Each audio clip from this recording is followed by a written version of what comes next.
Halo adik-adik semua, selamat pagi. Apa kabar kalian hari ini? Kak Adik harap semuanya dalam keadaan sehat selalu dan juga tetap semangat selalu ya. Puji Tuhan, pagi hari ini kita kembali bertemu dalam kelas sekolah minggu untuk belajar firman Tuhan. Hari ini kita sudah ada di pelajaran yang ke-12. Wah, tinggal satu pelajaran lagi nanti di minggu depan, yaitu ada sekolah minggu gabungan juga ya. Nah adik-adik, pada hari ini kita akan belajar di pelajaran yang ke-12 mengenai Raja Damai. Tapi sebelum itu kita mau berdoa dulu ya.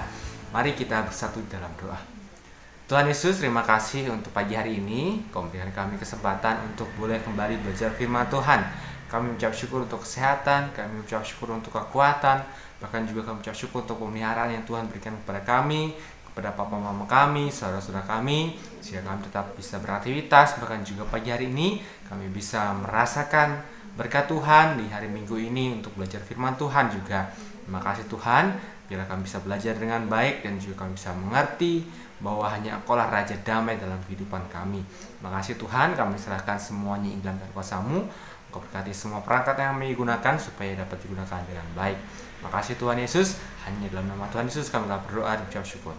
Amin. Nah adik-adik, sekarang kita akan bernyanyi ya. Kita nyatakan bahwa kita adalah orang-orang pemenang karena kita punya raja di atas segala raja yang membela kita. Yuk kita bernyanyi sama-sama.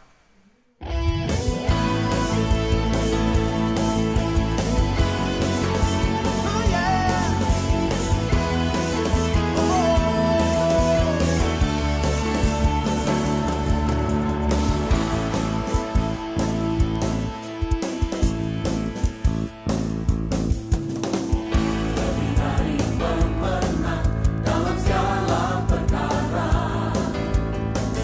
Kristus hari kala.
lebih dari pemenang. Nah, biarlah itu menjadi kekuatan bagi kita. Lagu yang bisa menjadi favorit ya, karena kita adalah umat-umat Allah, anak-anak Allah yang menjadi pemenang oleh karena Tuhan yang ada di pihak kita. Nah, adik-adik, hari ini kita ada di pelajaran yang ke-12 ya, mengenai Raja Damai. Adik-adik bisa buka Alkitabnya, ada di Yesaya pasal yang ke-9 ayat 5 sampai yang ke-6 ya. Kita akan melihat bahwa ternyata Tuhan adalah Raja. Tuhan yang menjadi Raja kedamaian. Dan siapa sih sebenarnya yang menjadi Raja Damai yang sesungguhnya itu? Ya, sebelum kita lebih lanjut, Kak Andika akan bacakan Yesaya pasal yang ke-9 ayat 5 sampai yang ke-6 ya. Sebab seorang anak telah lahir untuk kita, seorang putra telah diberikan untuk kita.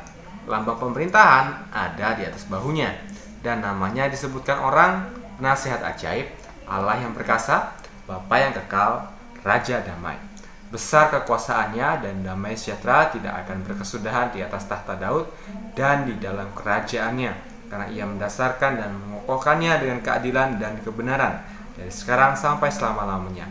Kecemburuan Tuhan semesta alam akan melakukan hal itu. Nah, hari ini kita akan belajar mengenai nas ini. Biasanya adik-adik pasti mendapatkan nas ini atau membaca nas ini ketika Natal, ya enggak?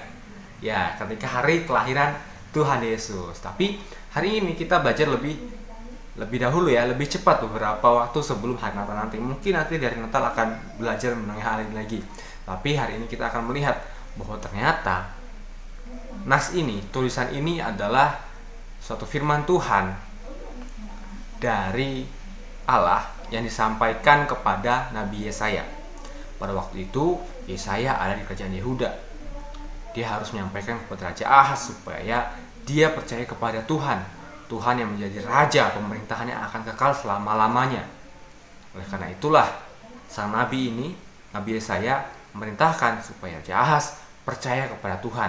Karena hanya Tuhan satu-satunya raja yang memberikan kedamaian, yang memerintah dengan keadilan, bukan hanya otoriter, memihak kepada kepentingan dirinya sendiri. Nah, oleh karena itulah pesan yang sangat penting disampaikan oleh Nabi Yesaya kepada Raja Ahaz ini ada di Yehuda. Nah, adik-adik, ternyata siapa sih Raja Damai ini? Kalau kita lihat di ayat kelima tadi ya, bahwa lambang pemerintahan ada di atas bahunya dan namanya disebutkan orang Penasihat Ajaib, Allah yang perkasa, Bapa yang kekal, Raja Damai. Wah, ternyata sebutannya banyak sekali ya. Dan ternyata sebutan-sebutan ini ditujukan kepada Tuhan Yesus, Sang Mesias itu. Jadi pada waktu itu sangat lama sekali sudah dinubuatkan mengenai kedatangan Tuhan Yesus ini. Jadi Ahaz, kamu harus percaya kepada Tuhan ya, karena nanti akan ada Tuhan yang akan memerintah dan juga akan memberikan kedamaian, memberikan pembebasan, tidak akan menindas lagi. Kamu akan dilepaskan, bahkan juga seluruh umat yang ada. Ternyata semua itu digenapi oleh Tuhan. Coba kita lihat lagi ya. Di Yesaya pasal yang ke-11 ayat 1-3, Kandi akan bacakan. Suatu tunas akan keluar dari tunggul Isai, dan taruk yang akan tumbuh dari pangkalnya akan berbuah. Roh Tuhan akan ada padanya, roh hikmat dan pengertian, roh nasihat dan keperkasaan, roh pengenalan dan takut akan Tuhan. Ya, kesenangannya ialah takut akan Tuhan. Ia tidak akan menghakimi dengan sekilas pandang saja, atau menjatuhkan keputusan menurut kata orang. Nah, ini adalah kata-kata yang ditujukan kepada Sang Mesias itu tadi adik-adik, yaitu Tuhan Yesus Kristus. Nah, apa saja yang menjadi kepentingan atau juga hal yang penting sebenarnya apa sih? Lihat yang pertama tadi bahwa tunggul Isai itu artinya adalah Tuhan Yesus lahir dari keturunan Isai. Beberapa waktu yang lalu kita belajar mengenai anak dari Isai yang dipilih untuk menjadi raja adalah Raja Daud. Ya, benar sekali. Raja Daud yang memerintah pada waktu itu. Dan Tuhan sangat mengasihi Raja Daud oleh karena dia memiliki hati yang menghormati hamba Tuhan. Seperti minggu lalu yang disampaikan oleh Asaf ya, bahwa dia sangat-sangat menghormati orang yang dipilih oleh Tuhan, sehingga dia tidak gegabah. Dia sangat baik, dia memiliki ketulusan hati yang sungguh luar biasa untuk terus mengasihi Tuhan, bahkan juga mengasihi orang-orang yang dikasihi oleh Tuhan Yesus. Nah, adik-adik, pada pagi hari ini ternyata Mesias yang dijanjikan itu sudah ada loh, yaitu dalam Tuhan Yesus. Nah, kedamaian yang luar biasa yang diberikan oleh Tuhan melalui Tuhan Yesus ini, supaya kita orang yang percaya juga merasakan kedamaian di dalam Tuhan Yesus. Coba kita lihat lagi di Lukas pasal yang keempat ayat 17 sampai 19. Kepadanya diberikan kitab Nabi Yesaya, dan setelah dibukanya ia menemukan nas di mana ada tertulis, Roh Tuhan ada padaku, oleh sebab ia telah mengurapi aku untuk menyampaikan kabar baik kepada orang-orang miskin, dan ia telah mengutus aku untuk memberitakan pembebasan kepada orang-orang tawanan dan penglihatan bagi orang-orang buta, untuk membebaskan orang-orang yang tertindas, untuk memberitakan tahun rahmat Tuhan telah datang. Dr. Lukas ini menyampaikan Injil yang dikutip dari kitab Yesaya. Wow, ternyata beberapa tahun, ribuan tahun yang lalu, nas ini dipakai lagi, dikutip lagi bahwa akan digenapi tentang kedatangan Mesias ini, Tuhan Yesus Kristus. Coba kita lihat lagi di Lukas pasal yang keempat ayat 20-21 ya. Kemudian ia untuk kitab itu memberikannya kembali kepada pejabat, lalu duduk, dan mata semua orang dalam rumah ibadat itu tertuju kepadanya. Lalu ia memulai pengajaran mereka, katanya, pada hari ini genaplah nas ini sewaktu kamu mendengarnya. Jadi apa yang telah dinubuatkan oleh Yesaya ribuan tahun sebelumnya digenapi pada waktu Tuhan Yesus datang pada waktu itu ketika dia mengajar ya. Jadi luar biasa sekali ketika Yesaya memberikan nubuat akan ada janji, akan ada satu pembebasan, atau bahkan juga akan ada satu raja yang memerintah pada waktu itu dengan kedamaian. Ternyata digenapi dengan kedatangan Tuhan Yesus Kristus itu. Jadi apa yang Alkitab katakan, bahkan juga melalui nama Nabi yang ada, kita jangan pernah ragu adik-adik. Buktinya sudah ada. Tuhan Yesus sudah pernah datang. Meskipun pemerintahan kerajaan damai itu belum ada sekarang ya. Belum sekarang, nanti. Di waktu akhir zaman. Di waktu yang akan datang nanti. Di sana nanti Tuhan Yesus akan memerintah secara langsung, secara real. Dia akan memerintah selama 1000 tahun. Dan di sanalah ada kedamaian yang luar biasa. Tidak ada pembunuhan, tidak ada pencurian, tidak ada penyiksaan, tidak ada sakit, tidak ada apapun yang membuat orang itu merasa sakit. Jadi ada kedamaian, ada sukacita dan kebahagiaan yang penuh. Dan itu hanya didapatkan melalui Tuhan Yesus. Ketika kita ada di pihak Tuhan Yesus, kita akan menjadi orang-orang yang menang adik-adik. Sama seperti pujian tadi ya. Jadi kita harus percaya kepada Tuhan Yesus dari saat ini sampai seterusnya. Jangan pernah kita meninggalkan Tuhan Yesus, karena Dia yang akan menjadi Raja damai. Bukan hanya nanti adik-adik. Jadi kita harus mengetahui bahwa saat ini pun ketika Tuhan memerintah dalam hati kita, dalam diri kita, kita bisa merasakan kedamaian loh. Jadi misalnya seperti Kak Andika. Ketika Kak Andika sibuk mengerjakan tugas, ada tanggung jawab yang harus Kak Andika kerjakan, menggunakan laptop, menggunakan internet, email dan lain sebagainya yang harus dibalas misalnya. Kak Andika menyadari bahwa wah, Tuhan itu memberikan kedamaian loh. Tuhan memberikan sukacita. Oleh karena itu Kak Andika kembali mengingat dan juga berdoa kepada Tuhan. Tuhan, Engkau yang memberikan kedamaian, Engkau yang memberikan kesukacitaan, Engkau berikan kesabaran. Oleh karena itu berikanlah aku juga kedamaian. Dan ketika Kak Andika menyadari hal itu, Kak Andika juga merasakan akhirnya, wah iya, Tuhan Yesus ada bersama-sama dengan aku loh. Dia adalah Raja damai yang memberikan kedamaian, memberikan ketenangan. Tidak ada kekhawatiran dalam dia, adik-adik. Nah, jadi bukan hanya nanti ya, saat ini pun kita bisa merasakan kedamaian daripada Tuhan. Karena Tuhan yang sudah menyelamatkan kita, itu yang paling pertama ya, paling utama. Tuhan yang memberikan kita perlindungan. Tuhan memberikan kita keselamatan. Meskipun kita berdosa, kita tidak layak kepada Tuhan, tapi Tuhan memberikan penebusan itu kepada kita. Dan kita harus hidup benar di hadapan Tuhan. Jangan kita berbuat dosa lagi kalau itu adalah hal yang salah dan juga menyakiti hati Tuhan ya. Jadi itu yang harus kita lakukan. Kita menyadari bahwa Raja Damai itu harus bertahta dalam diri kita. Raja itu harus memerintah kepada kita. Jangan sampai kita yang memerintah raja itu. Jadi maksudnya ketika kita tunduk di bawah pemerintah raja, kita pasti akan dipelihara oleh dia. Kita akan mendapatkan sukacita, mendapatkan kedamaian, dan mendapatkan satu hal yang memberikan kita kelegaan, memberikan kita ketenangan. Oleh karena itu, kita harus berpengharapan kepada Tuhan Yesus dengan sepenuhnya. Karena itulah yang menjadi inti dari kehidupan kita. Nah, sekarang Kak Dika akan bacakan kesimpulannya ya. Jadi kesimpulan pelajaran pada hari ini adalah Tuhan berjanji memberikan Raja Damai bagi umatnya. Dan ternyata Raja Damai itu berasal dari keturunan Isai dan melahirkan Daud, Salomo, dan seterusnya, sampai akhirnya lahirlah Tuhan Yesus Kristus. Nah, ternyata Raja Damai itu sudah digenapi, ada Tuhan itu. Dan bahkan sampai saat ini Tuhan itu ada. Tuhan ada di surga saat ini. Dan suatu saat nanti Ia akan datang untuk kedua kalinya, untuk memberikan kita pengangkatan. Kita akan diangkat oleh Tuhan. Kita akan hidup bersama-sama dengan Tuhan selama-lamanya. Dan syaratnya hanya satu, kita harus percaya kepada Tuhan Yesus. Dan selanjutnya, kesimpulan yang terakhir adalah Raja Damai akan memerintah dengan penuh kedamaian, sehingga semua orang akan hidup dalam kedamaian dan juga kebenaran. Jadi itu adalah poin pentingnya. Jadi kita harus menyadari bahwa Raja Damai itu ada. Kita harus tunduk di bawah pemerintahannya. Dan Raja Damai itu adalah Tuhan Yesus Kristus. Wow, luar biasa ya. Tuhan kita itu bukan hanya Tuhan yang memerintah, kamu begini ya, kamu begitu ya. Yang penting aku bahagia, yang penting aku sukacita. Enggak. Tapi Tuhan mau supaya kita juga mendapatkan kedamaian. Kita juga mendapatkan sukacita. Bahkan juga Tuhan memberikan satu hal yang sangat penting, yang sangat spesial, yaitu keselamatan. Nah, begitulah firman Tuhan yang bisa kita pelajari hari ini, adik-adik. Kita harus tunduk di bawah otoritas Tuhan dan juga kita terus merasakan kedamaian, karena Dia adalah Raja Damai dalam kehidupan kita. Nah, yang terakhir ada ayat hafalan. Ayat hafalan kita pada pagi hari ini diambil dari Filipi 4 ayat yang ke-7.